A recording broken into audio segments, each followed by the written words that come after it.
Venez tous avec nous, venez tous avec nous, venez tous avec nous, jouer des plaisirs nous. Bonjour chers auditeurs, je vous souhaite la bienvenue à l'écoute du nouveau journal de Pascal Lassalle et votre serviteur est tout à fait heureux de vous retrouver pour une nouvelle émission, donc une émission qui, je dois d'ores et déjà le préciser, est préenregistrée.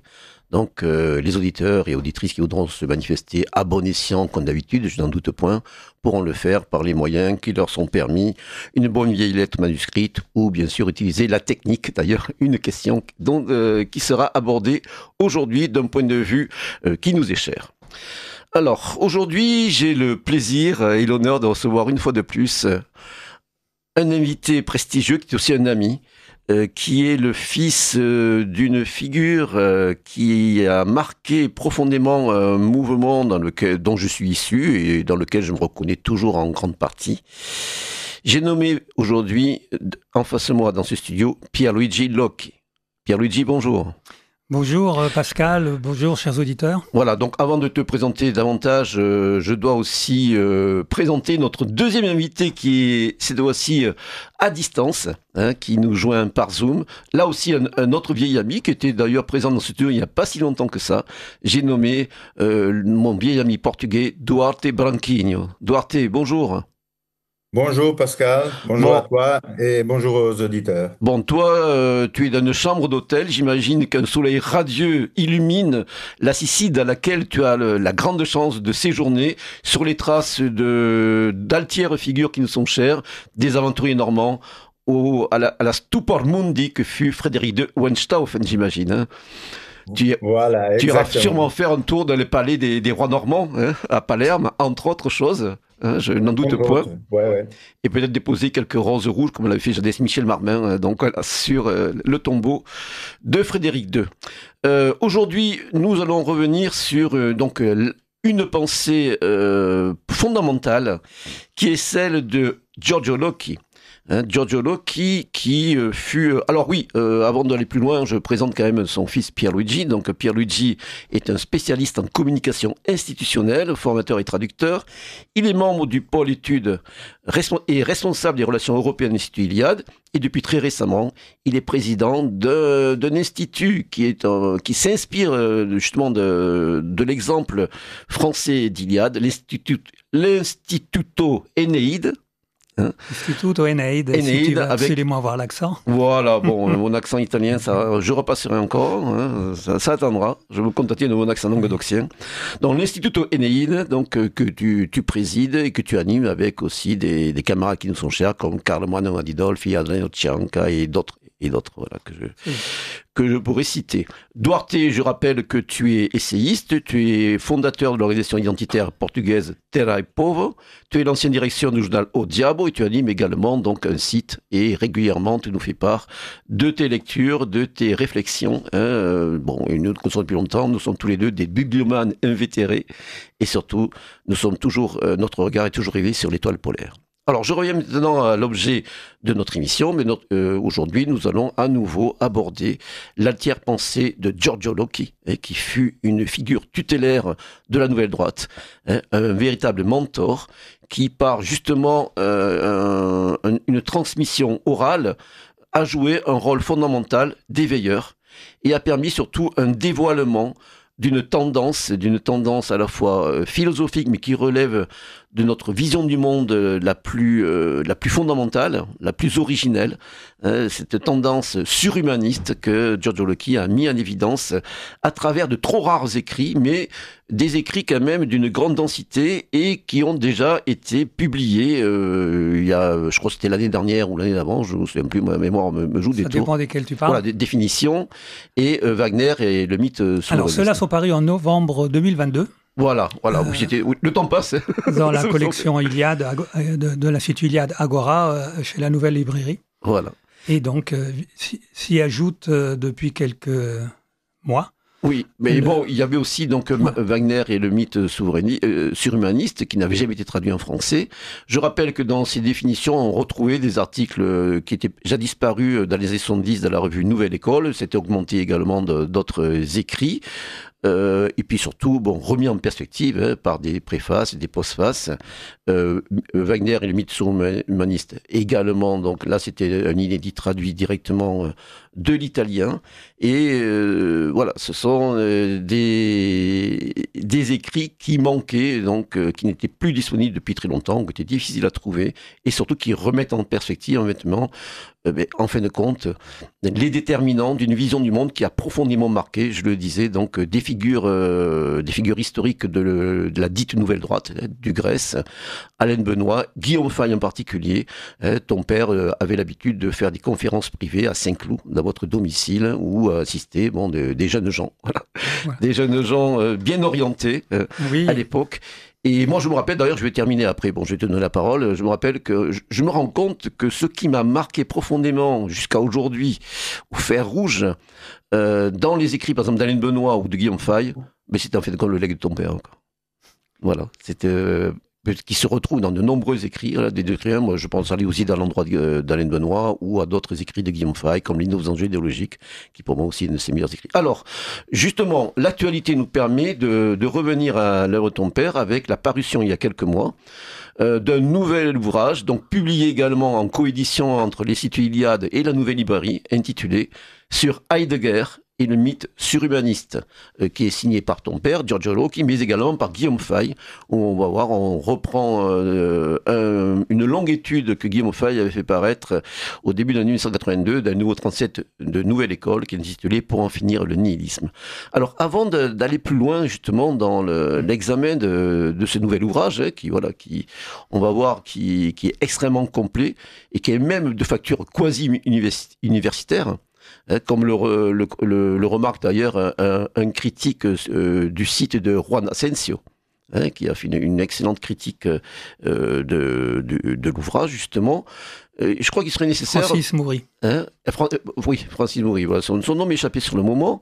Je crois qu'il serait nécessaire pour nos plus jeunes auditeurs, notamment ceux qui n'ont pas eu l'occasion d'écouter le précédente émission qui abordait l'œuvre de ton père, et qui ont pu oublier, de resituer un petit peu qu'est-ce qui a constitué l'originalité, justement, de la pensée de ton père, donc en grande partie transmise oralement, et qu'est-ce qui caractérise, en fin de compte, ce qu'il a pu qualifier de tendance surhumaniste, et également revenir un petit peu sur la définition de quelques concepts, un vocabulaire particulier que ton père aimait à réactualiser ou à recréer, sachant que nous devons nous réapproprier les mots pour définir, en fin de compte, ce qui doit nous définir ou nous redéfinir.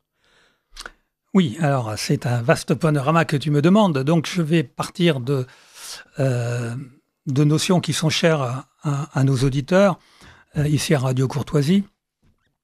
On peut dire que l'un des apports essentiels, ou en tout cas importants, dans l'œuvre de mon père est celui d'avoir mis en relief ce qu'il appelle le conflit épocal, et d'avoir fait un travail, je dirais, de généalogie profonde pour nous faire à tous voir de manière beaucoup plus claire, quelque part, je dirais, ce que nous ressentons et ce pourquoi chacun de nous se bat dans la vie, et ce pourquoi nous retrouvons pris dans un conflit qui est donné par l'époque dans laquelle nous vivons, une époque effectivement de déliquescence, de décadence, de perte de repères et d'asservissement de la population, je dirais, et comprendre pourquoi une partie de la population a totalement oublié ce qu'était son identité, ses racines, ce qui avait fait que leurs pères et les pères de leurs pères ont vécu, et puis une autre partie de la population qui sent évidemment, plus ou moins confusément, plus ou moins consciemment et avec plus ou moins de volonté d'action, la nécessité de réagir et de restaurer finalement des conditions qui nous apparaissent perdues. Mais cela va au-delà parce que comme nous le verrons, il ne s'agit pas seulement de restaurer des conditions perdues, il s'agit aussi de se projeter dans l'avenir. Donc je dirais le premier travail est celui de la mise en évidence de ce conflit épocal. Comment mon père arrive-t-il à parler de conflit épocal ?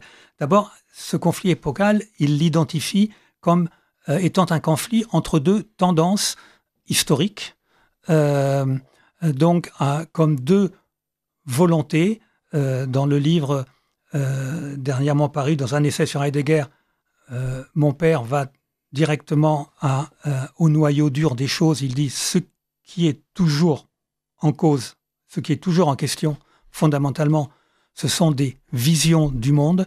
Et effectivement, le conflit épocal que nous connaissons est à la racine un conflit entre deux visions du monde. Moi, je me rappelle ce qu'on a appelé métaphoriquement dans les cours de formation du Grèce une guerre des dieux, entre guillemets. Sinon, effectivement. Voilà. Alors,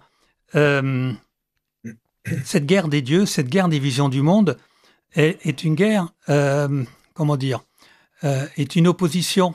La vie est une question de goût et de couleur, disait Nietzsche. Donc si effectivement, si on arrive à la substantifique moelle de ces deux tendances, elles ne sont pas discutables, elles sont de l'ordre du ressenti, elles sont de l'ordre des goûts et des couleurs, encore une fois. Et donc, mon père parlera d'une tendance égalitariste qui s'oppose ou qui voit s'opposer à elle depuis 150 ans une nouvelle tendance épocale qui a surgi, selon mon père et selon d'autres aussi depuis, avec Richard Wagner et Friedrich Nietzsche, et qui ensuite a essaimé, mais vraiment comme une traînée de poudre, dans toute l'Europe et dans la vision de mon père. Ce qui compte, au-delà de l'expression du moment philosophique, artistique, politique, métapolitique, quelle qu'elle soit, religieuse, de ces tendances, de ces deux tendances, ce qui compte encore, avant tout, est ce qui les sous-tend. Et ce qui le sous-tend est une vision de l'histoire. C'est là qu'on reviendra sur Heidegger tout à l'heure. Heidegger qui définit l'homme par rapport au restant du vivant et de l'univers, qui retrouve la spécificité de l'homme dans son historialité. Mais avant d'arriver à Heidegger, restons sur Locke. Et effectivement, nous avons certes un conflit épocal qui oppose deux tendances historiques, mais celui-ci se résume en réalité à un conflit entre deux visions de l'histoire qui sont incompatibles. Alors... Et surtout, ce qui est intéressant, c'est que la conscientisation de, justement, cette tendance que ton père va qualifier de surhumaniste, donc elle réadvient à la conscience, mais en fin de compte, ce conflit est très ancien. Là, il remonte à des siècles, depuis aussi l'irruption notamment du judéo-christianisme, ainsi qu'on a convenu de l'appeler, dans l'espace civilisationnel européen en particulier. Alors, on parle de l'espace civilisationnel européen, c'est important parce que moi, je le fais remonter en réalité à la première grande transformation que l'humanité a subie, qui est cette révolution néolithique qui a eu lieu sous plusieurs cieux entre il y a moins 12 000 et moins 7 000 ans, que différentes civilisations de l'époque ont connu, toutes pratiquement. Ça a eu lieu en Chine, ça a eu lieu en Mésopotamie, ça a eu lieu en Europe aussi un peu plus tard, ça a eu lieu, etc. Donc, que signifie cette révolution néolithique ? C'est le passage du nomadisme à la sédentarité, mais beaucoup plus que ça, c'est l'invention, comme chacun sait, de l'agriculture et de la domestication des êtres vivants, l'élevage. Mais en réalité, il s'agit donc d'une domestication du vivant. Les chasseurs-cueilleurs, pendant des centaines de milliers d'années, sous tous les cieux, dans toutes les cultures, ont vécu dans une espèce d'éternel présent, rythmé certes par les saisons, etc. Et les allers-retours en suivant les troupeaux, le nomadisme et tout, mais c'était un présent qui se répétait. C'était cyclique, mais c'était dans une répétition éternelle de la même structure. Or, avec avec la révolution néolithique, on va s'installer, on va projeter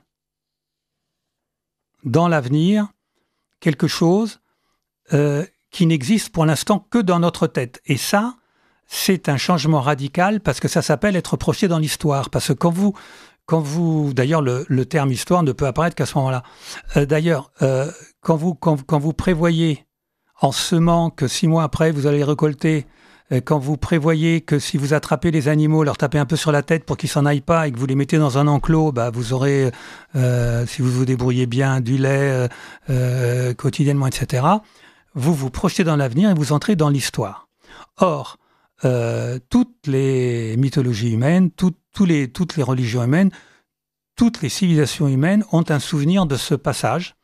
Pour les uns, il fut traumatique, pour les autres, il fut parfaitement accepté et bénéfique. Voilà, comme d'ailleurs l'a montré notre ruralité Jean Audry, cela a entraîné pour les ancêtres les plus lointains des Européens, les Boréens, comme disait le millionnaire, ou les Indo-Européens de manière plus répandue, on va dire, plus large, une spécialisation. Voilà, une spécialisation, une complexification donc des sociétés avec notamment le fameux schéma trifonctionnel. Absolument. Sauf que j'ajoute que ce schéma trifonctionnel, en réalité, il s'applique à toutes les civilisations qui ont connu la révolution néolithique. La différence consiste dans l'acceptation ou le refus de ce nouvel état de l'humanité.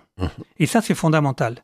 Quand vous l'acceptez, vous arrivez à ce que Georges Dumézil appellera l'idéologie trifonctionnelle. C'est-à-dire, d'accord, la société, que vous le vouliez ou non, elle aura des oratores, bellatores, laboratores, parce qu'il faut maintenir ensemble ce qui est séparé. Quand vous vous occupez de domestiquer la nature vivante, le vivant, c'est du H24, vous n'avez plus le temps de faire autre chose. Ceux qui prient, ceux qui combattent et ceux qui travaillent, là, pour ceux nos qui plus jeunes auditeurs. Ceux qui combattent et ceux qui travaillent.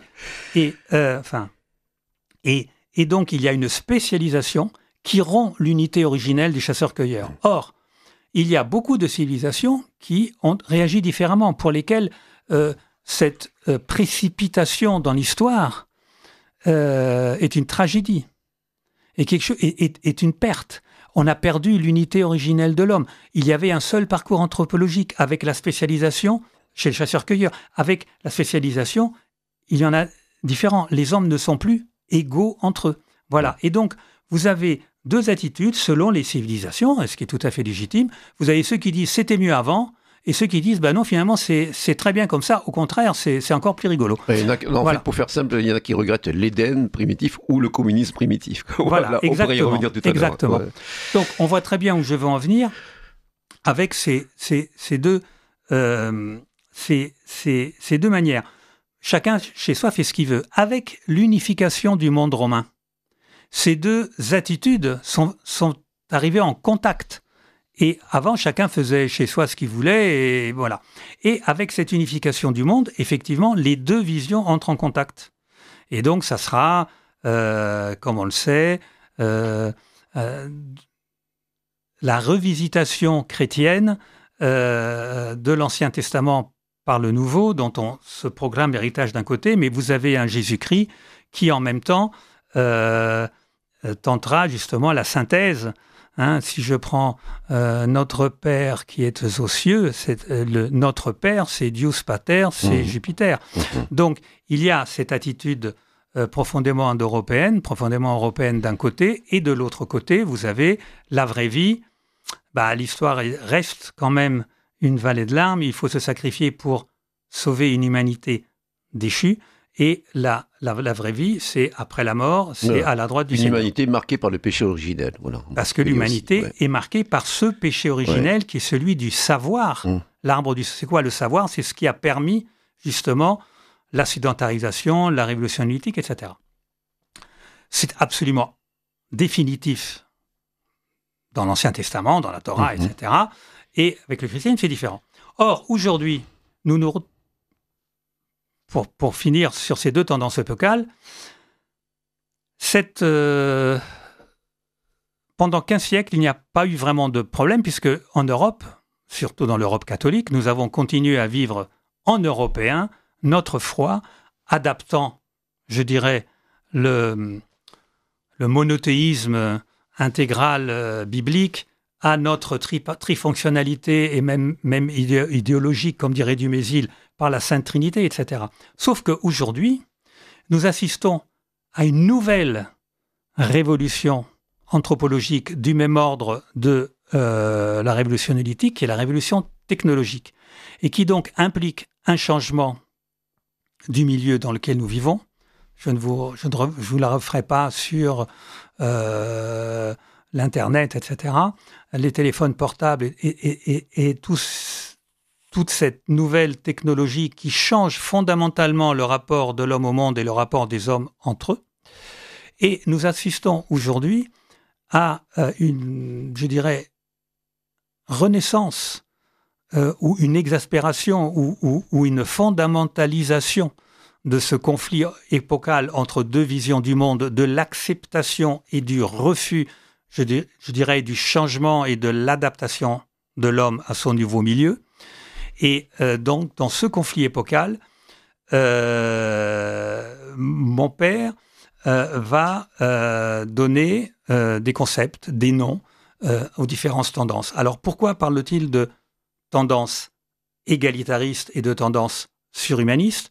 Tendance égalitariste parce que, justement, comme je vous le disais, la volonté d'instaurer l'égalité entre les hommes et la volonté de retrouver la condition du premier homme pré-néolithique, du chasseur-cueilleur, et donc de sortir de cette histoire qu'on subit au lieu de la vouloir.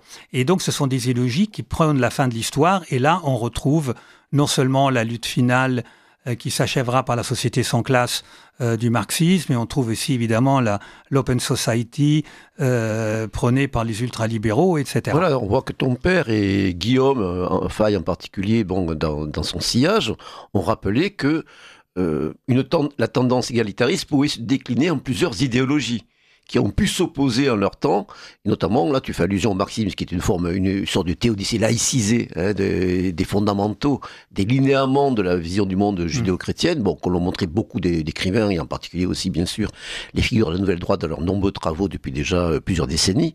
Donc on voit que, effectivement, voilà, cette tendance égalitariste, elle peut prendre plusieurs visages, et aujourd'hui, bon, voilà, la déconstruction woke, en particulier, en est une forme paroxystique. Voilà. Paroxystique, mais tout à fait logique.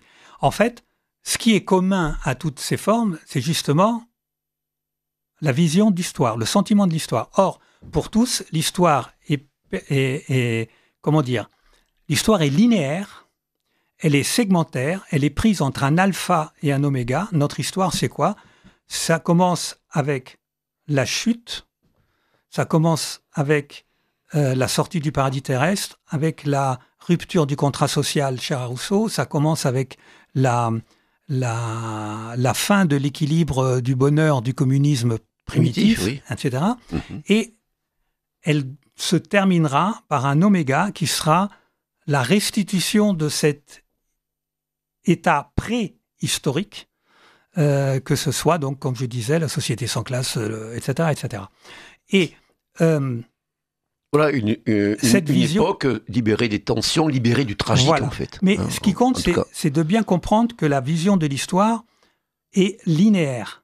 Exactement, d'ailleurs, comme était linéaire la vision païenne, qui correspondait aussi à l'acceptation, je dirais, néolithique. La vision cyclique. Voilà, la vision classique, cyclique. Quoi, voilà, classique. Qu'ont repris notamment aussi, les figures de la tradition pérennialiste. Voilà, c'est aussi une vision linéaire, puisque le cycle, c'est une ligne dont l'alpha coïncide avec l'oméga, et on recommence.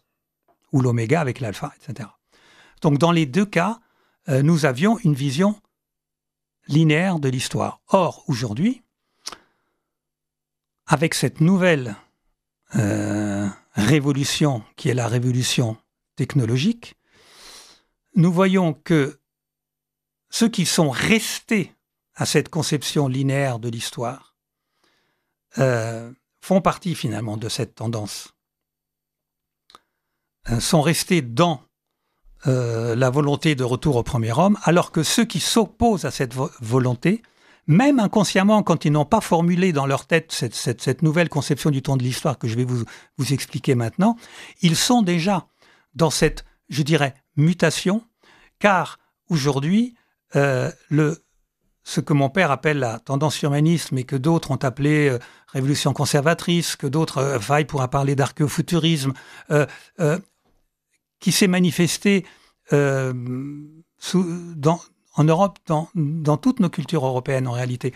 Mon père compte dans la tendance surhumaniste aussi bien un D'Annunzio, un Charles Maurras, que évidemment les classiques, Wagner, Nietzsche, philosophes de la réaction conservatrice. C'est pas du tout un apanage allemand, c'est un apanage absolument européen. Donc je viens quand même au fait à cette vision du temps de l'histoire qui a muté. C'est-à-dire que nous avons, et le grand mérite de mon père est d'avoir dévoilé cela et d'avoir formulé ce qui était représenté dans le drame wagnérien sur la scène, dans les drames musicaux, dans les drames d'art total de Wagner, ce qui a été exprimé poétiquement par Friedrich Nietzsche, que ce soit dans Zarathustra, dans ses aphorismes, dans la généalogie de la morale, etc., que ce soit dans une tentative de conceptualisation philosophique au sens le plus classique par Heidegger, mon père va mettre une définition qui permet de comprendre ce nouveau sentiment du temps de l'histoire qui est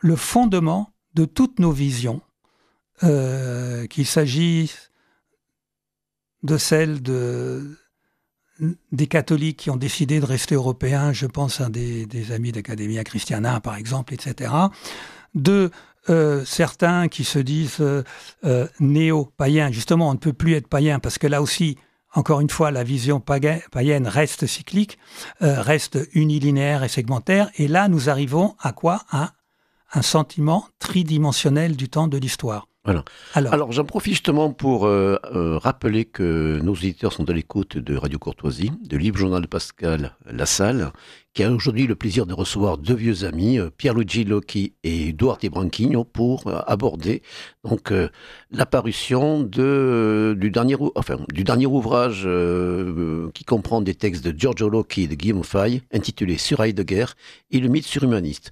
Je vais donner la parole maintenant à notre ami Duarte.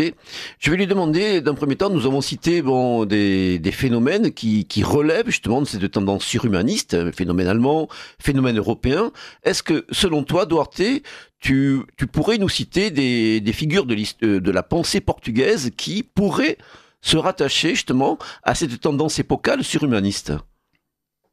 Pas vraiment, parce qu'il n'existe pas une pensée surhumaniste, on peut dire. Il y a je dois dire que la tradition catholique est très très forte, reste très Mais, forte excuse-moi de te au couper, Portugal. moi je pensais instinctivement à certains aspects de la pensée de Fernando Pessoa, non? Oui, Dans oui, ses parce que hétéronymes, dans certains de ses écrits. oui, la question de bon, aujourd'hui, on adresse Fernando Pessoa plus comme un philosophe que comme un poète. Bon, un poète dans le sens locquien et même dans le sens Sens, de Guillaume le Fay, sens, ouais. et dans le sens, pardon. Et oui, on peut considérer Pessoa comme un Nietzschéen, quelqu'un qui veut se dépasser, voilà, et qui est, euh, on peut le dire, pour utiliser un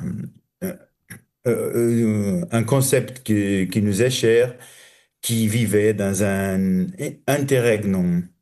Euh, interregnum, Interregnum, oui. ouais, Voilà. c'est-à-dire un période qui anticipait un nouvel âge. Et c'est pour ça que Pessoa parlait exactement de un concept qu'il désignait comme ante-matin, Mhm. c'est-à-dire avant le matin. Et ça nous apporte, par exemple, au minuit de Hölderlin, Hölderlin, oui, tout à au, fait. au grand midi de Nietzsche, par exemple. C'est, je crois, le seul bon exemple que, Ouais. qu'on peut donner. Il y a quelques autres, par exemple, quelques philosophes portugais qui sont allés au XXe siècle au Brésil et ont fait ce qu'on appelle l'école de São Paulo. Ils étaient la plupart des hellénistes, ils connaissaient très bien les classiques grecs, mais c'est pas vraiment comme notre psoa. D'accord. Pierluigi, donc nous étions sur le point d'aborder cette vision tridimensionnelle de l'histoire Oui. que Heidegger aussi qualifiait de temporalité authentique. Donc, vas-y, nous t'écoutons. Bon, donc je disais que tous ceux qui ne considèrent pas comme les tenants de la tendance égalitaire que nous nous trouvons dans la dernière étape avant la libération, avant enfin l'aboutissement de toute une destinée écrite dans l'histoire, mais qui au contraire ressentent consciemment ou inconsciemment la nécessité de régénérer cette histoire, ils portent en eux ce qu'on appelle une vision tridimensionnelle du temps de l'histoire, qui est une vision, en fait, ils portent en eux, et ça c'est très très clair aussi dans l'œuvre de Heidegger,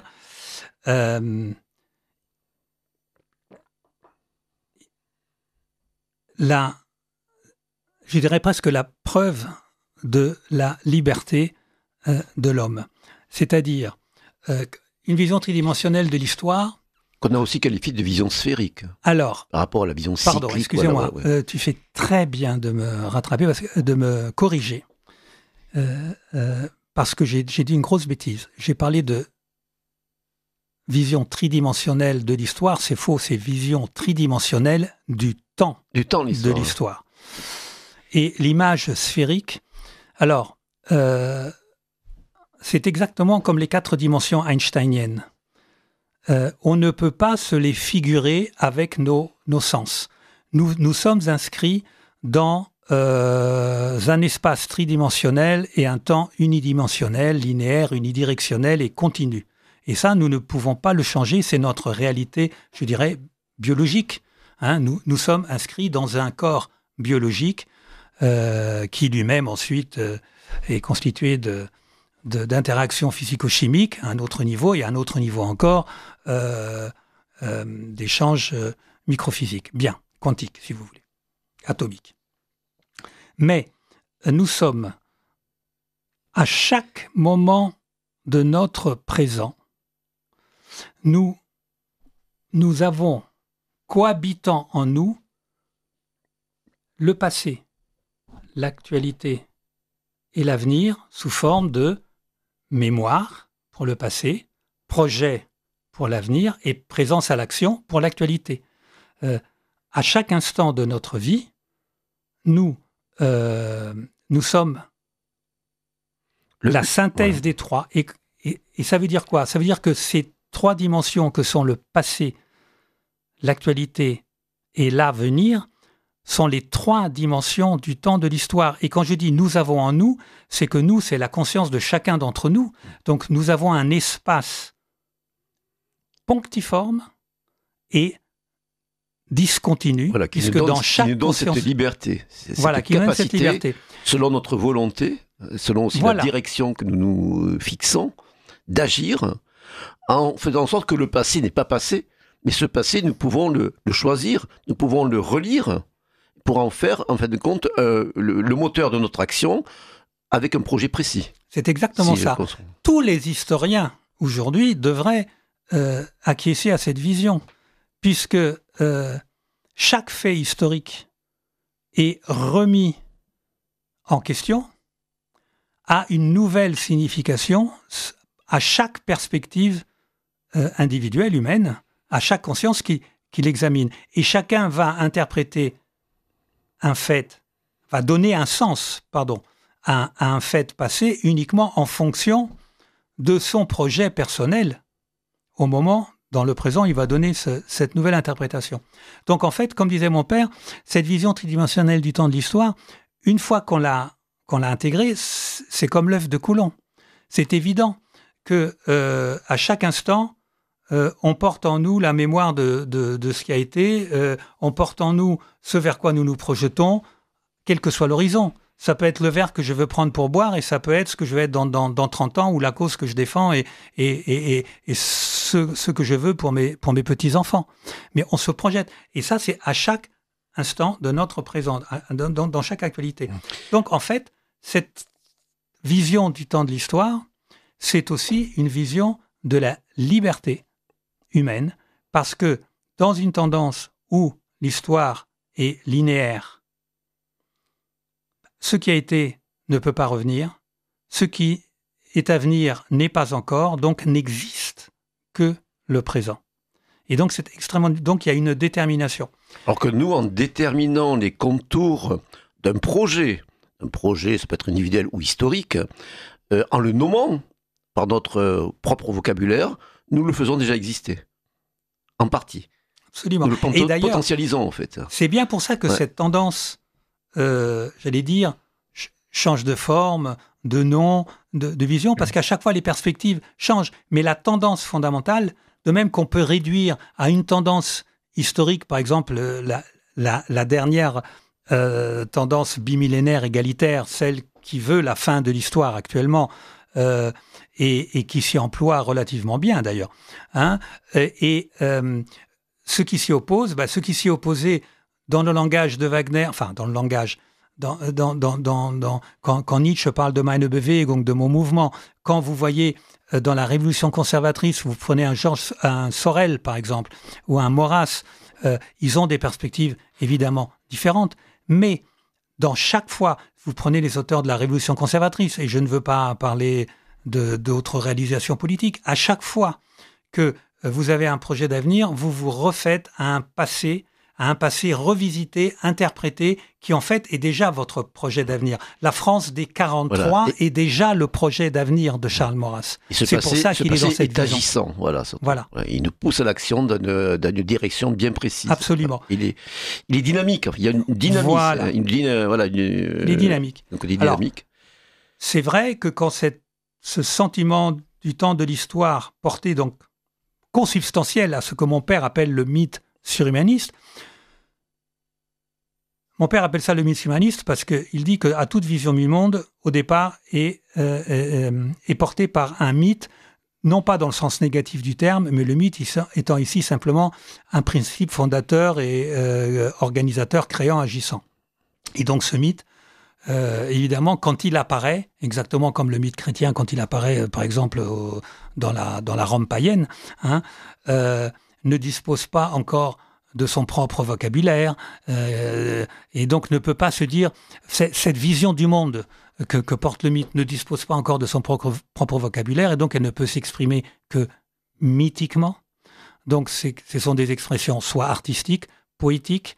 La tentative de Heidegger de la conceptualiser était peut-être aussi déjà un peu, de son point de vue, à lui, à Heidegger, je parle, était peut-être déjà un peu trop prématuré dans la mesure où il a estimé très vite qu'il n'avait pas de lecteur capable de comprendre quand il voyait tout ce qu'on disait, et il est retourné plutôt vers la ZAG, comme il dit, donc vers une conception, disons, plus mystique, justement, du principe fondamental de ce qui fait que l'homme est homme. Voilà. Mais dans cette définition de l'humanité, il faut dire que des gens comme Wagner, comme Nietzsche, comme Heidegger, et évidemment dans la compréhension qu'en a mon père,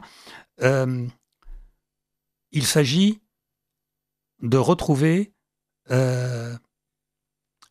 non pas quelque chose de perdu qu'on avait, mais quelque chose que nous devons absolument conquérir pour pouvoir rester ce que nous étions. Oui, c'est un esprit qui nous anime, c'est un nouveau commencement, C'est un nouveau Un commencement. recommencement grec. D'ailleurs, avec deux notions là, tu parlais tout à l'heure d'un vocabulaire qui est redéfini.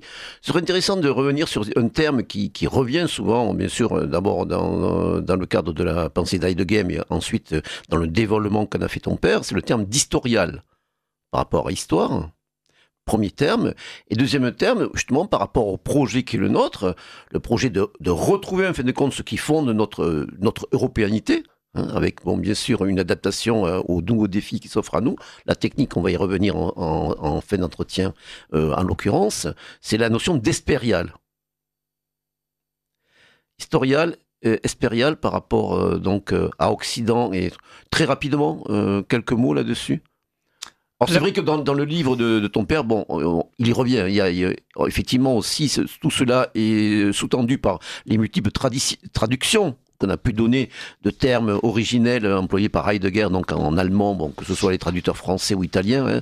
Ton père était très à cheval, et il avait raison sur justement l'étymologie des mots, en essayant un petit peu de leur redonner une signification qui soit souchée justement sur sa vision, sur ce qu'il a voulu remettre en place, en tout cas à la conscience de ceux qui allaient le lire. Donc on voit voilà ce terme historialité. Oui. Très rapidement, comment tu le définirais parfois? Tu l'as plus ou moins défini, mais comment tu l'expliquerais en quelque sorte? Alors, historial, c'est geschichtlich en allemand. Et effectivement, excellente traduction d'Henri Corbin, donc c'est l'une des premières traductions françaises, et qui, dans le cas précis, n'est pas à dépasser, parce que justement, il faut pourquoi parle-t-on d'historial qu'on invente au lieu de parler de historique, tout simplement. Oui, voilà, exactement.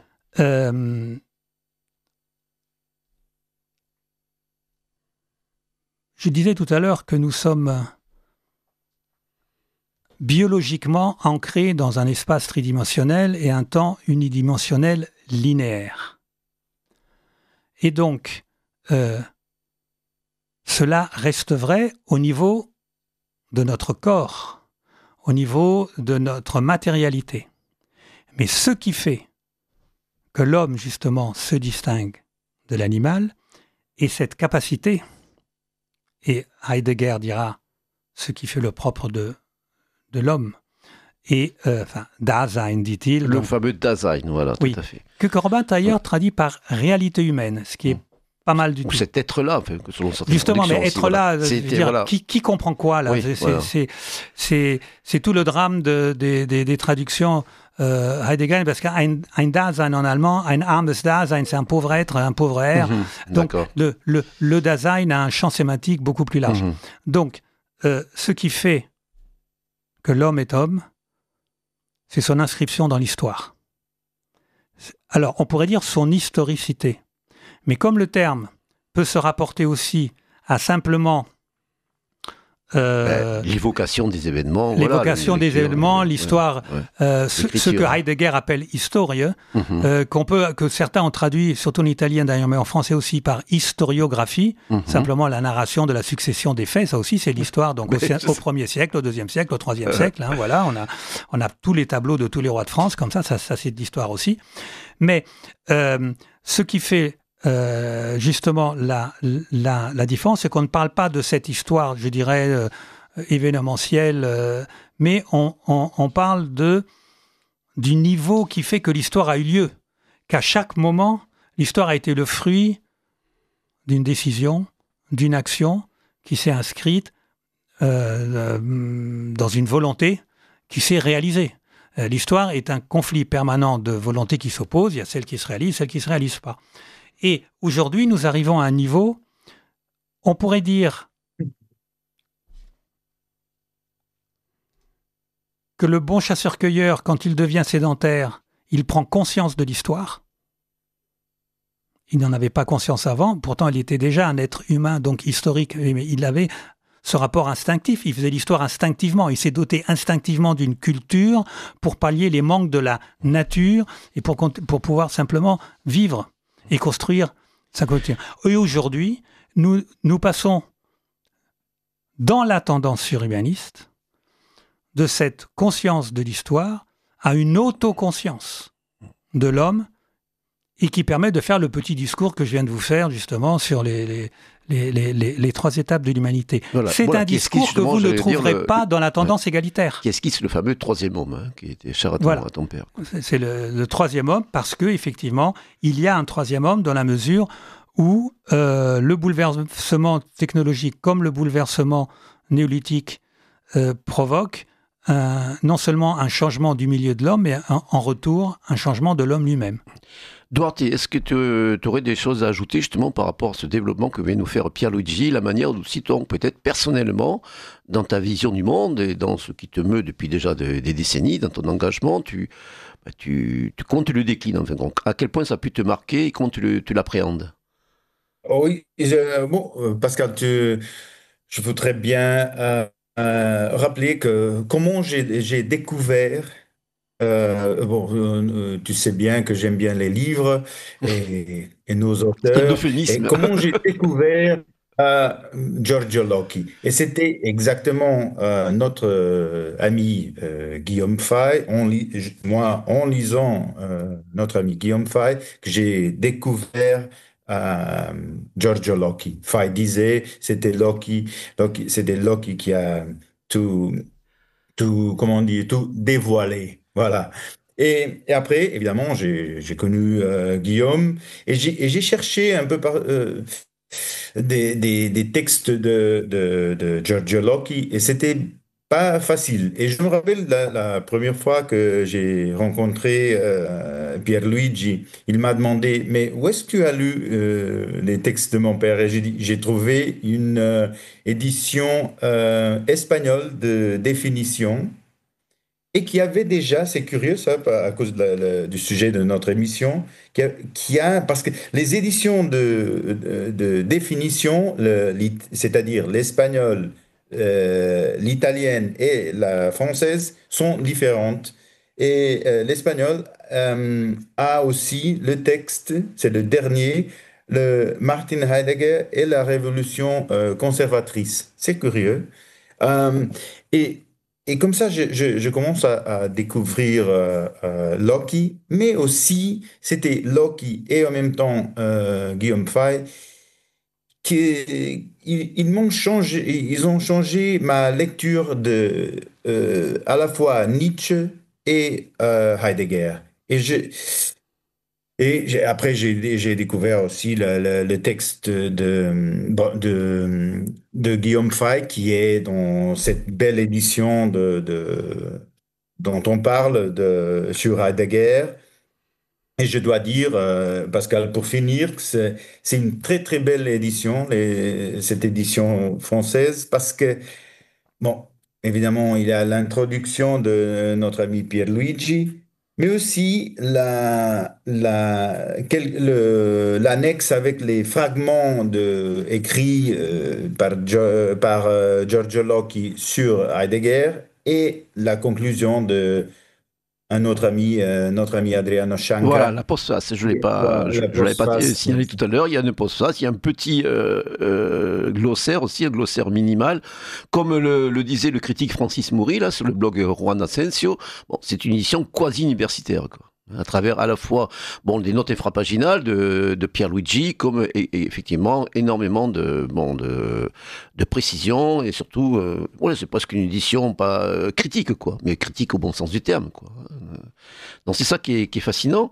Puis comme moi, tu avais remarqué dans les écrits de Guillaume, on voit ressurgir la pensée de Guillaume, et on va d'ailleurs y venir, parce que justement, si on a inclus ce long texte de Guillaume Fay, qu'en fin de compte, Guillaume, en fin de compte, à travers sa sensibilité, mais qui vraiment là retranscrit et dans la lignée de la pensée de Giorgio Locchi, Guillaume esquisse des pistes de réflexion sur une question que Giorgio Locchi n'a pas eu le temps, malheureusement, il est disparu bien avant, de développer complètement en ce qui concerne notamment le regard qu'a apporté Heidegger, la fameuse question de la technique.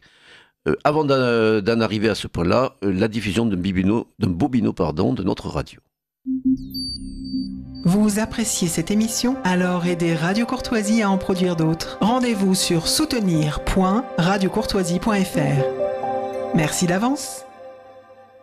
Bien, Nous revenons donc dans le cadre de notre émission où j'ai le plaisir de recevoir mes amis franco-italiens et portugais, respectivement Pierluigi Locchi et Dorothy Branchigno, pour évoquer donc l'ouvrage publié il y a quelques mois dans une coédition Institut Iliade, des nouvelles éditions de la Nouvelle Librairie, Giorgio Locchi, Guillaume Fay, sur Heidegger et le mythe surhumaniste.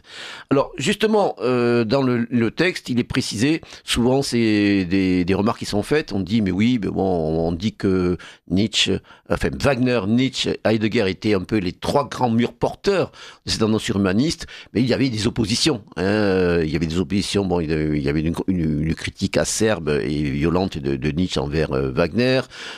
Heidegger aussi a considéré Nietzsche comme le dernier métaphysicien.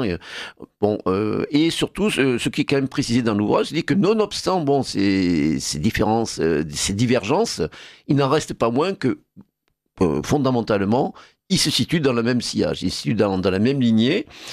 Et malgré aussi, concernant Nietzsche et Heidegger, toutes les équivoques, les ambivalences qui ont pu être générées par les multiples exégètes de la pensée des penseurs, en particulier ceux qui avaient parfois réaliser la radicalité en quelque sorte de leur pensée et ont voulu un peu la travestir ou l'humaniser, enfin le cas d'Heidegger en particulier, surtout à l'occasion de l'apparition de ces fameux carnets noirs, et révélateurs de cette tendance.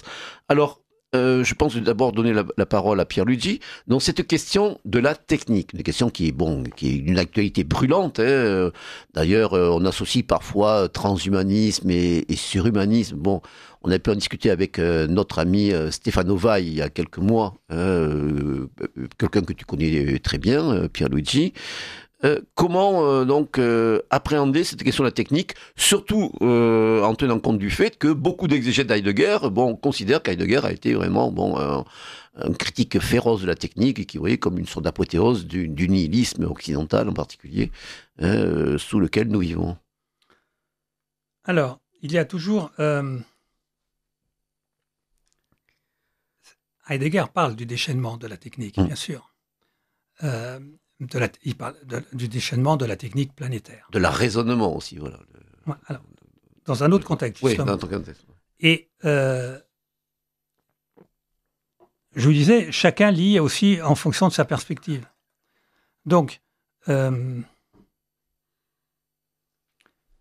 voudrais juste citer une phrase de Francis Mouride, justement, dans le blog de Juan Asensio, Juan Asensio, qui dit: la grande force de l'analyse de Giorgio Locchi est ici de se situer d'emblée, il parle des deux articles qui ouvrent le livre, sur le plan de la philosophie politique et de la philosophie de l'histoire, affirmant clairement ce que des générations d'exégètes et de commentateurs allemands, italiens et français des années 45 à nos jours avaient occulté par ignorance, incompréhension, voire délibérément.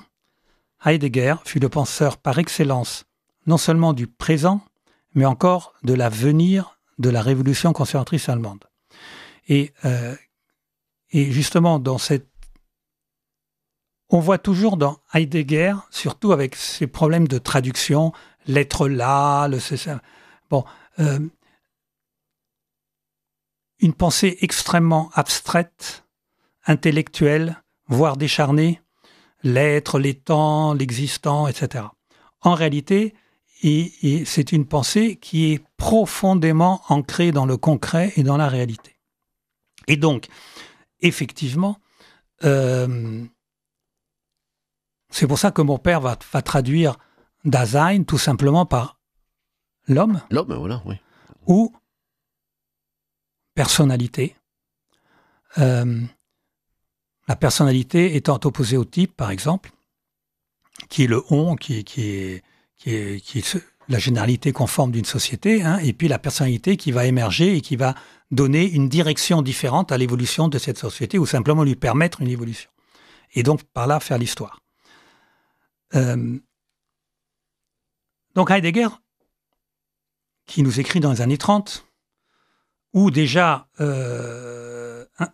depuis Nietzsche et d'autres, on avait parfaitement compris les implications de cette révolution qu'on n'appelait pas encore technologique à l'époque, qui s'appelait révolution industrielle, massification, etc., peu importe. avait très bien compris les implications. Et donc, quand on arrive dans les années 30, parce qu'il y a Heidegger des années 20, et voilà. Bon, il va se poser le problème de cette technique déchaînée, mais il voit le déchaînement irraisonné de la technique dans ce qui pend au nez de l'Europe. Si je peux le dire, il ne faut pas oublier que Heidegger est un philosophe allemand dans une Allemagne à partir de 1939 en guerre. Il dit, si nous perdons cette guerre, nous allons assister à un déferlement de cette technique planétaire irraisonnée. Et donc, quelque part, je me dis qu'il a été assez prophétique dans la mesure où aujourd'hui, ce à quoi nous assistons est en partie effectivement un déferlement d'une technique irraisonnée ou, mieux dit, ce que Heidegger ne pouvait pas prévoir, bien sûr, hein, mieux dit, moi je dirais, confisquée par une minorité qui s'en sert pour, je dirais, que pour ses intérêts propres. Oui, là, on revient à la superclasse d'Attali, etc., etc. Or, mais ça se traduit par quelque chose de très grave, c'est-à-dire que cet accaparement de la technique planétaire par une minorité égoïste se traduit par l'asservissement du restant de l'humanité, la volonté, alors on parle toujours des comment on appelle ça en Chine, du passeport social. Ah oui, voilà, oui. Ou si tu n'es pas dans les cases, tu n'as plus droit à rien. Mais on y va tout droit ici aussi, hein, ne serait-ce qu'avec le dernier projet de loi de l'Union européenne sur le chat control, où le moindre, et ça risque d'être voté en octobre, donc il y a des pétitions qui circulent, etc., où le moindre message... Social, c'était le crédit social. Voilà. Oui, le crédit social en Chine. Et l'Union européenne, maintenant, elle projette de mettre une puce dans toutes les messageries pour tracer, de compte. Voilà. Non, pour nous espionner. Et voilà, mais oui, voilà. Soi-disant pour protéger, mais en réalité, pas. Ça veut dire quoi? Ça veut dire qu'on va réduire, que dans la tendance actuellement de la technique planétaire, et les gens qui disent Heidegger était contre la technique, se refont au parti où justement ils critiquent un avenir possible, qui est celui du déchaînement de cette technique planétaire. Et donc aujourd'hui, vous arrivez à voir, on se dirige vers une société où une petite partie de l'humanité, appelons-la ainsi, continuera de vivre dans l'histoire, d'évoluer, de faire des projets, et le reste va se retrouver réduit par l'hédonisme, par le consumérisme, par le matérialisme, à être régi par l'éternel présent, voilà, dans lequel on les maintient, quoi. En fait, à la condition animale telle que la décrivait le biologue Jacob von Uexküll, qui disait l'individu, ce n'est pas l'individu qui compte, c'est le code génétique de l'espèce qui détermine une fois pour toutes les interrelations de l'individu avec son milieu, qui n'a aucune liberté. Oui, d'ailleurs aussi, ça me fait penser au fait que ton père reprochait à Heidegger d'avoir eu une certaine imperméabilité aux thèses de l'anthropologie philosophique et de Arnold Gehlen en particulier, quoi. Oui, mais... quelque chose, même si ça n'invalide pas, bien sûr... Bon, non, ça n'invalide pas, parce que c'est d'un autre produit. Voilà. Alors, j'y viens tout de suite. Je voulais juste terminer là-dessus. Oui. Donc, on est réduire l'homme à l'état d'animal. N'oubliez pas Nietzsche, l'homme est une corde tendue entre l'animal et le surhomme. C'est-à-dire qu'en permanence, nous sommes tiraillés. Nous pouvons être tendus vers cette animalité qui est en nous, qui est tellement commode plus d'histoire, wokisme, c'est le paroxysme dont tu te parlais tout à l'heure, plus de passé et plus d'avenir, on vit dans un éternel présent, fait de pop-corn devant la télé, fait de manifestations sportives et de variétés, voilà. Les réseaux Bref, sociaux, tout ça, etc., je referme cette parenthèse. Mais Heidegger parle aussi, alors pour répondre à ta question, quand il dit Heidegger est imperméable à... un peu aux perspectives tracées par l'anthropologie philosophique et en particulier les travaux d'Arnold Gehlen. Voilà. Alors, c'est malheureux parce que, en fait, ce que reprochait Heidegger à l'anthropologie philosophique, c'était de partir de l'animalité pour dire ce que l'homme est en plus. Alors qu'Heidegger dit non, il faut partir de ce qu'est l'homme et puis voir qu'effectivement, en dessous, il y a un niveau animal. Et mon père ajouterait, enfin, n'importe qui constate les 4 niveaux de réalité dans lesquels nous vivons aujourd'hui. Il y a un niveau macrochimique, physico-chimique, et il y a un niveau microchimique d'interaction interatomique. Microphysique, si vous voulez. Donc, effectivement, il y a 4 niveaux de réalité, et le niveau historique, Heidegger partait du principe qu'il fallait partir de ce bien. Mais en fait, peu importe le point de départ, ça l'a empêché de voir plus sa filiation avec Scheler, avec un Gehlen, etc. Et ça l'a un peu coupé d'un courant auquel, en réalité, il n'est pas opposé. Maintenant, je termine juste une chose, parce que tu as parlé de temporalité authentique et inauthentique dans le vocabulaire heideggerien, en disant que la temporalité authentique correspondait à la vision sphérique de l'histoire de mon père. En fait, plus exactement, mon père rectifie le vocabulaire empreint un peu de jugement de valeur, authentique, inauthentique. En réalité, la temporalité authentique et la temporalité humaine, et la temporalité inauthentique et la temporalité de la vie qui est aussi en nous. Donc, on ressortit des deux. On ressort, oui. Sauf que quand tu es au stade de l'autoconscience, tu fais la différence.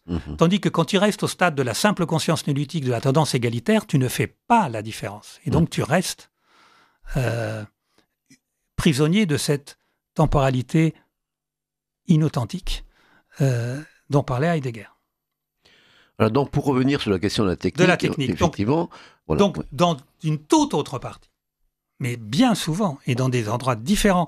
Alors, je cite de mémoire, parce que j'ai perdu mes petits post-it dans le livre. Donc, alors d'abord, il y a un entretien, le dernier grand entretien que Heidegger a donné en 67 au Spiegel, etc., où on lui parle justement du déferlement de la technique, du côté tragique et tout. Où Heidegger répond « Je ne suis absolument pas convaincu que ce déferlement de la technique soit une catastrophe, à condition qu'on le maîtrise, en gros. » Et puis, dans d'autres endroits, Heidegger écrira et expliquera que la technique planétaire, ce que mon père va appeler la révolution technologique et ses conséquences, est un fait, est une donnée de fait. Donc il n'y a pas à être pour ou contre, elle est. Et que pour la maîtriser, il faut être capable de la penser. Or, le monde actuel ne pense pas la technique. Et pour la penser, il faut revenir à l'origine de cette technique. Or, je fais une parenthèse, j'explicite la pensée d'Heidegger, la grande différence entre les révolutions néolithiques et la révolution technologique, c'est que la révolution technologique, elle, est exclusivement le fait de l'homme européen. On l'a imposé au monde. Voilà. On l'a mondialisé, donc, Heidegger, mais essentiellement, c'est européen. Quoi. Ouais. Heidegger n'a pas écrit exactement ça, mais tout de suite après, il nous dit « Seule la pensée qui a originé la technique est capable de la penser. » Donc il faut revenir à la tradition européenne, et ça il le dit en toutes lettres, seule la tradition européenne est capable de penser la technique, à condition de bien comprendre, et Heidegger insiste énormément là-dessus, qu'il ne s'agit pas de retrouver ce qui a été, il faut retrouver la tradition européenne pour pouvoir... opérer un nouveau commencement. En ce cas précis, Heidegger parle d'opérer une conversion de la pensée. En se fondant sur la tradition européenne, nous devons opérer une conversion de notre propre pensée pour pouvoir rester fidèles à ce que nous avons été, ce que nous fûmes, et pour pouvoir exister à l'avenir. C'est encore une fois, Wagner parla du retour au rein menschliches, au pur humain. Nietzsche, c'est ce que Nietzsche appellera le tendre vers le surhomme. En ce cas-là, l'homme est l'homme du néolithique et le surhomme est l'homme de la révolution technologique, si vous voulez. C'est pas une espèce d'incroyable Hulk ou que sais-je. Ouais, donc le salut dans le plus extrême danger, comme disait Hölderlin, je crois. Ah oui, ben Heidegger le cite aussi. Là où croit le danger, croit aussi ce qui sauve. Tout à fait. Et effectivement, d'un point de vue technique, toute technologie comporte entre elles aussi, en elle aussi, le moyen d'en parer les effets.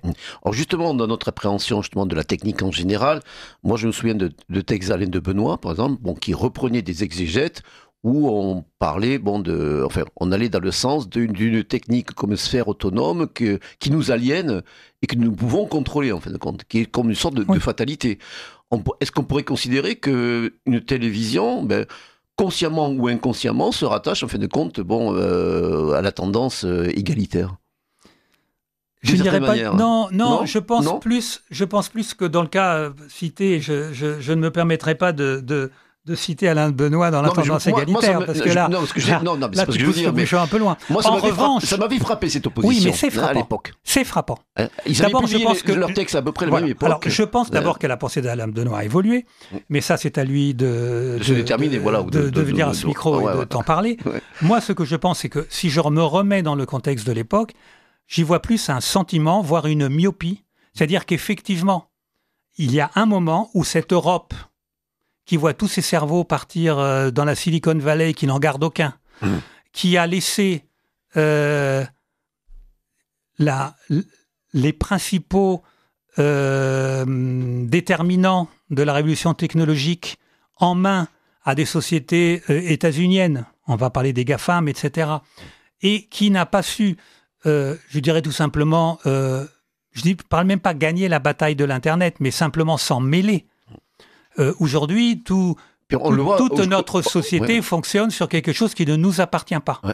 Donc, on a ce sentiment de déferlement. Puis surtout, on voit, tu parlais de ce qui se passe, notamment chez les GAFAM et chez ces oligarques de la Silicon Valley. On voit aussi, ce sera un sujet peut-être que je serais amené à aborder, cette tendance de la néo-réaction, de tous ces penseurs, de l'accélérationnisme, les Dick Land, les Curtis Yarvin, les Peter Thiel, etc. aussi, qui se réapproprient, mais dans une perspective qui est plus qu'ambivalente, de ce que je crois en percevoir, encore largement connecté à la... Oui, Andresen, pareil.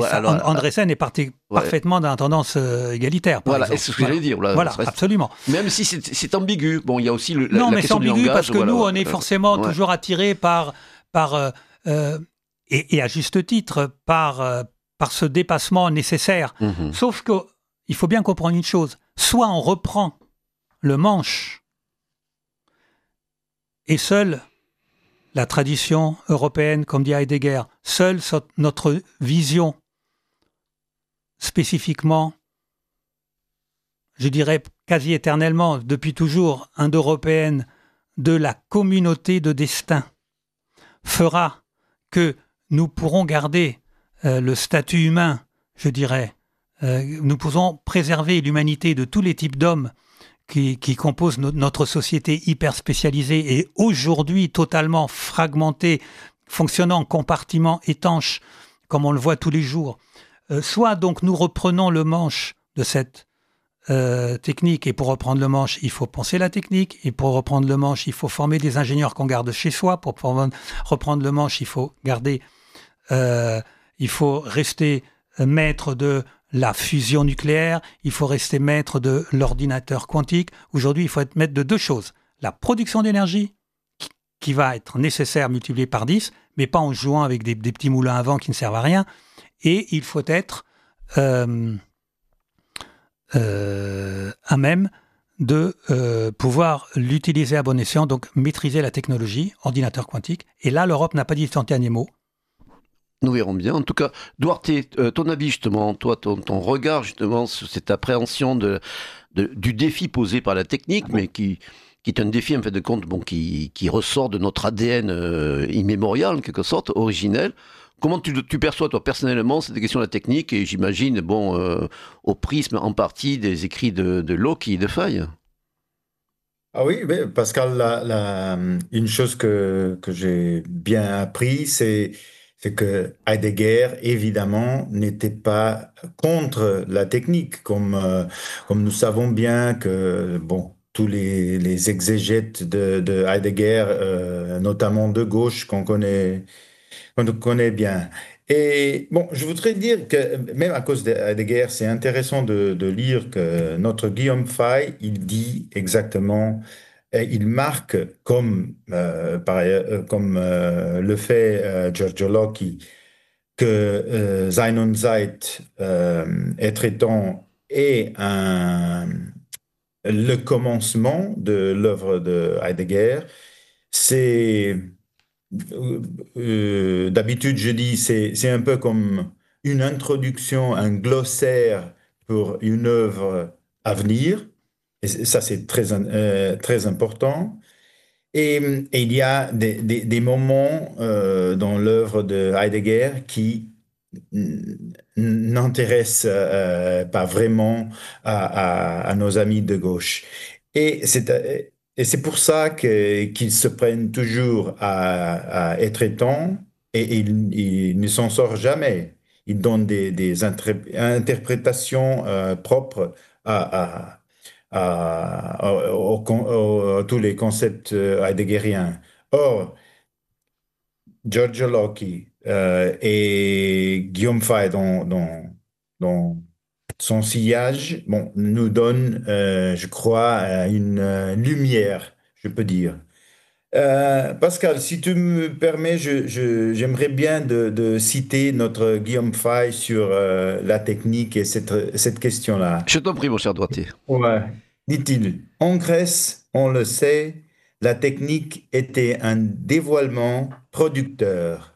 Aujourd'hui, pour reprendre un sens, elle doit devenir un dévoilement provoquant.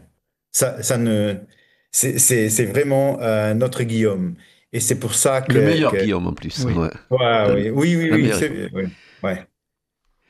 Tout à fait. Et puis, comme disait Guillaume, il y a cette perspective qui s'ouvre à nous, le dépassement de l'Occident pour retrouver le moment hespérial, auquel d'ailleurs Guillaume, et ça je le précisais à un invité que j'avais reçu l'année dernière, notre cher David Engels, nous n'avons pas le même sens. Hein. D'ailleurs, David ne connaissait pas justement le fait. Il n'était pas au courant que Guillaume s'était déjà réapproprié ce terme-là. Dans une autre acception. Voilà, dans une autre acception, quoi. À propos de Guillaume, je voudrais dire une chose. Voilà. Oui, vas-y. Très rapidement. Il nous reste 13 minutes. Bon, très rapidement. Sur le livre, parce qu'on parle quand même de ce livre paru il y a quelques semaines, donc sur Heidegger et le mythe surhumaniste.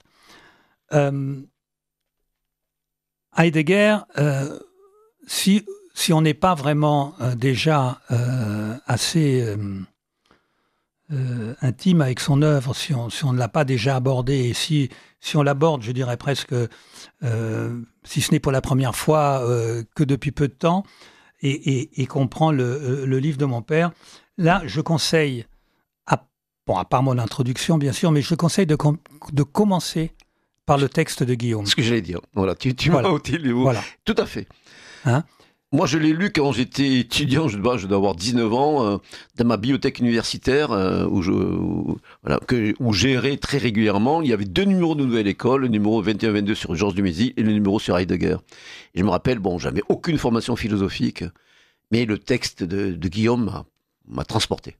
Après, bien sûr, j'ai approfondi avec d'autres écrits sur lesquels il revenait. Bon, il y a eu les idées à l'endroit aussi d'Alain Benoît, etc. Mais il est extrêmement accessible. Donc pour les plus jeunes et même les moins jeunes qui sont pas, même comme moi initialement et encore même en grande partie familiers de l'œuvre d'Heidegger, vraiment, comme tu le dis, dans cet ouvrage que vraiment je les encourage à acquérir et à lire de manière reposée, méditative, qu'il commence par le texte de Guillaume. Là, ils vont voir, bon, c'était... Enfin, même Francis Moury, qui est un critique quand même, voilà, très attentif, on va dire. Donne le même conseil. Il donne le même conseil, non seulement, et puis surtout, il est très élaboré sur justement la prose de Guillaume, voilà, qui n'est jamais aussi lumineux, aussi abordable, et surtout galvanisant et enthousiasmant au sens étymologique du terme. On est transporté par cette vision et surtout cette perspective de renouveau espérial qui se base sur le fait de se raccorder, de se relier à une origine, mais sans pour autant tomber dans des dérives ou des impasses réactionnaires, de pur regret de formes et d'époques qui sont irrémédiablement passées en tout cas voilà, au niveau de leur réalisation effective dans notre monde. Il nous reste une dizaine de minutes. Alors avant de revenir éventuellement sur tes projets, Pierluigi, je voudrais quand même faire 2 petites chroniques rapides comme d'habitude. Alors j'ai reçu et lu il y a quelques mois un ouvrage de quelqu'un aussi que tu connais parce qu'il a co-traduit des textes de ton père avec toi, Philippe Bayet. Donc Philippe Bayet, figure historique, traducteur émérite de Julius Evola, qui a commencé en tant que traditionnaliste révolutionnaire, ensuite qui est revenu il y a quelques années avec une vision beaucoup plus nietzschéenne, donc de ce qui prônait comme le parti de la vie, aussi plusieurs ouvrages de recueil d'articles en général, ou d'essais aussi qui reliaient l'écologie originelle au filon de la révolution conservatrice.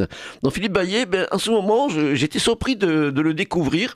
Il est dans on va dire un moment conservateur. Ou plus précisément, comme il le dirait, entre guillemets, anarcho-conservateur, avec un ouvrage publié par les éditions Eidos, donc les éditions Eidos qui publient également la revue Sparta, dont il est le directeur, et une revue d'ailleurs que je recommande vivement, donc avec un ouvrage intitulé « Le conservatisme contre l'idéologie », suivi de dérives inactuelles, avec des espions, des esthètes, un médecin et un sage pouvoir. En fait, l'ouvrage est composé de 2 grands moments, si je puis dire.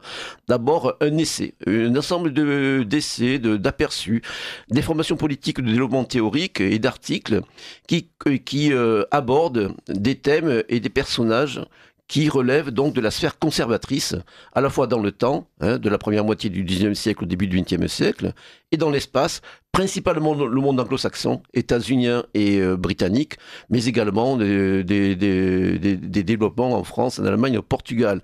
Donc, sont abordées des figures qu'on connaît plus ou moins bien, plutôt moins que bien. Edmund Burke, bien sûr, Edmund Burke, donc figure historique, mais également Russell Kirk, William Buckley, Murray Rothbard, Ron Paul, Patrick Buchanan, Joseph Sobras ou Michael Oakeshott, ou pour terminer Theodore Danpley. Donc des noms qui ne sont pas tellement familiers en fait. Et d'ailleurs, avec le côté polémique qui le caractérise, Philippe Bayet dévoile à son, comme il le considère, un peu les insuffisances de la pensée politique ou de l'étude encyclopédique française. Il critique vertement le dictionnaire du conservatisme, où il montre que parfois par sectarisme ou aveuglement, ça vient des États-Unis, on ne s'est pas assez penché là-dessus. Bon, maintenant, effectivement, par rapport à la tendance surhumaniste non définie, nous pouvons convenir que beaucoup de ces penseurs ne s'y situent pas forcément. Ils sont peut-être d'une tendance anti-égalitariste, mais ça n'en fait pas. Ça n'a rien à voir. Voilà, ça n'a rien à voir. Et d'ailleurs, c'est précisé dans le recueil de George Holke et Guillaume Fay. Ça n'en fait pas forcément des membres, enfin, si je puis dire, ou des figures de la tendance surhumaniste. Et ensuite, il y a une série d'articles tout à fait lumineux. Et là, je pense à toi, Duarte. Il y a une étude sur le bon docteur Oliveira Salazar, que je trouve excellente, mais également des articles sur Abel Bonnard, sur l'Orchestre Rouge, sur différentes hommes figures, plus ou moins connus d'ailleurs. Paul Carton, je ne connaissais pas également, et qui les relie un petit peu à l'essai principal. Rainer Gehlen, le maître espion allemand, qui va opérer donc dans l'après-guerre. Flaubert, je vois. Mais l'essai sur Salazar vraiment vaut le coup. Je ne sais pas si Duarte, tu t'es procuré cet ouvrage. C'était non, je ne savais pas, mais... Voilà, le conservatisme contre l'idéologie. C'est... Bon, beaucoup de ces articles avaient été publiés initialement dans Rivarol, ils ont été souvent repris, augmentés, etc. Voilà, donc Philippe Bayet, le conservatisme contre l'idéologie, suivi de Dérives inactuelles, aux éditions Eidos, donc pour la modique somme de 22 €. Et toujours, bon, la belle réalisation de cet éditeur. Deuxième ouvrage, bon, sur lequel je n'inciterai pas trop, mais que je veux vraiment quand même signaler, je suis en train de le lire, je suis prêt pour la moitié, c'est le fabuleux ouvrage d'Andrea Scarabelli sur la vie aventureuse de Julius Evola. Et alors là, franchement, je ne suis pas vraiment niveaulien, mais je suis profondément marqué par l'œuvre de Julius Evola chez Ars Magna. Voilà, un bouquin format A4 qui aurait mérité d'ailleurs une couverture cartonnée et une meilleure relecture. Bon, ça coûte 52 €, mais il y a 800 pages. Et bon, franchement, on découvre énormément de choses. Et juste là, a toujours été discret sur sa vie personnelle. Il a vaguement évoqué à l'aune de son œuvre dans Le Chemin du Cinabre. Mais là, vraiment, on voit que l'auteur, Scarabelli, a fait un travail de plus d'une dizaine d'années, rencontré énormément de personnes, a eu accès à des archives. Bon, il est un des secrétaires de la Fondation Julius Evola, animé par Gianfranco De Turris. Donc vraiment, c'est un ouvrage également que je recommande vivement. Et j'en profite pour terminer, donc pour rappeler les références de l'ouvrage, en tout cas, que nous avons abordé. Giorgio Locchi, Guillaume Faye, sur Heidegger et le mythe surhumaniste, dans la collection Agora, co-publiée par l'Institut Iliade et l'édition Nouvelle Librairie. Et comme nous le disions, il y a 2 textes de Giorgio Locchi, Le temps de l'histoire et Solutions d'histoire, qui sont extraits de la revue Element de Pierre Krebs. Non, le premier seulement. Oui, le premier, c'est l'héritage éternel, je crois. Das Übergängliche Erbe, je crois, non ? Il me semble, c'est un ouvrage collectif. Ça, c'est le deuxième. C'est le deuxième, voilà. Ensuite, il y a Element, et le deuxième, voilà. J'ai traduit de l'allemand. Ensuite, il y a le texte inachevé, donc Le temps de l'histoire est... Après Faye, c'est bon, il est au début, mais ça reprendra tout ce qu'on a vu aujourd'hui. Exactement. Donc très, très bien. Et puis surtout la postface de notre ami Adrien Tchank a préservé la possibilité de révolution infinie, donc ouvrage disponible pour la somme de 19 €, et que j'encourage vivement nos auditeurs qui ne l'auraient pas à se procurer, comme les 2 précédents qui ont été publiés aussi par les mêmes éditeurs, les définitions, avec des articles principalement publiés dans Nouvelle École et pratiquement inaccessibles, sauf pour des bibliomanes comme nous, Duarte, et bien sûr Pierluigi, et Wagner et le mythe surhumaniste. Wagner, Nietzsche. Oui, et le mythe. Voilà, oui, c'est vrai que je cite mal le titre, Wagner, Nietzsche et le mythe surhumaniste. Ouais. Alors, il nous reste 4 minutes en fait. Pierluigi, qu'est-ce qui est envisagé comme publication ou traduction des œuvres de ton père dans les mois qui viennent ? Dans les mois qui viennent, je crois qu'il y a eu un gros effort de fait. Alors, il reste encore quelque chose, mais pas dans les mois qui viennent, justement, parce que là, je fais une petite pause. J'ai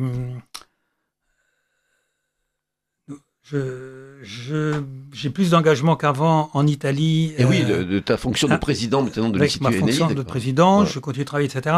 Donc, il faut savoir que la publication de ces livres m'a demandé, je ne sais plus, 4-5 années de travail, si je reprends le tout, parce qu'il y a effectivement la traduction, mais il y a aussi tout ce qui, surtout sur le Heidegger, il y a beaucoup de travail, d'explicitation, de notes critiques. On a fait quand même un glossaire, un mini glossaire, Adriano Schank et moi. Adriano Schank répertoriant les traductions italiennes et moi les françaises, pour justement, il faut bien comprendre que cette espèce de Heidegger à l'endroit, si on veut mettre une parenthèse, telle que l'a imaginé mon père, se fonde avant tout sur le texte du philosophe, et donc il est amené à retraduire et à expliciter un certain nombre de concepts qu'on retrouve dans un glossaire minimal. Donc, il faut pas non plus... on ne va pas faire concurrence avec d'autres glossaires heideggeriens, mais à ceux qui importent pour cette perspective surhumaniste dans laquelle mon père place Heidegger. D'accord. Donc, tu m'avais parlé aussi, hors micro, d'un petit ouvrage qui est composé en grande partie de citations de Giorgio Locchi, qui est publié, je crois, sous la direction de Stefano Vai. De Stefano Vai. Oui, c'est pas mal. C'est un ouvrage, justement, comme... qui s'intitule, je ne me souviens plus, il y a le mythe, non, je crois. Il y a pas le Il cantore del mito nuovo. Voilà, le chant du nouveau mythe. Le chanteur, on pense à Claude François. Là, il faut plutôt y voir je ne sais pas, c'est une expression poétique, un barde, ce que vous voulez. Mais enfin, bon, peu importe le titre, l'idée, c'est de dire... les livres de Locchi, ça fait 200 ou 300 pages en moyenne, si ça fait beaucoup pour vous. On va à l'essentiel sur 2 ouvrages qui sont les définitions et le Wagner, Nietzsche et le mythe surhumaniste. Et donc, c'est sur 200 pages petit format, donc on n'est pas dans de l'A4. On a une espèce de substantifique moelle, mais uniquement par des citations, à part une introduction, bien sûr, et une contextualisation au départ. De la pensée de mon père. Donc j'espère que ça aussi verra le jour en France bientôt. Voilà. Mais nous l'espérons tous. Voilà. Donc c'était sur ces bons mots, pleins d'espoir, que nous allons prendre congé de vous. Merci beaucoup Pierluigi de nous avoir fait l'honneur et le plaisir d'être présent pour évoquer l'altière œuvre de ton père. Et Duarte, je suis désolé de t'avoir retiré du soleil sicilien pendant cette heure, mais en tout cas un grand merci de nous avoir apporté ta contribution, et qui est toujours précieuse, même si je ne peux pas donner tout le temps de parole que tu aurais mérité. Nous nous reverrons très bientôt, bien sûr, Duarte. Voilà, c'était Pascal Lassalle à la direction de ce libre journal qui vous donne rendez-vous le mois prochain pour de nouvelles aventures métapolitiques. Au revoir.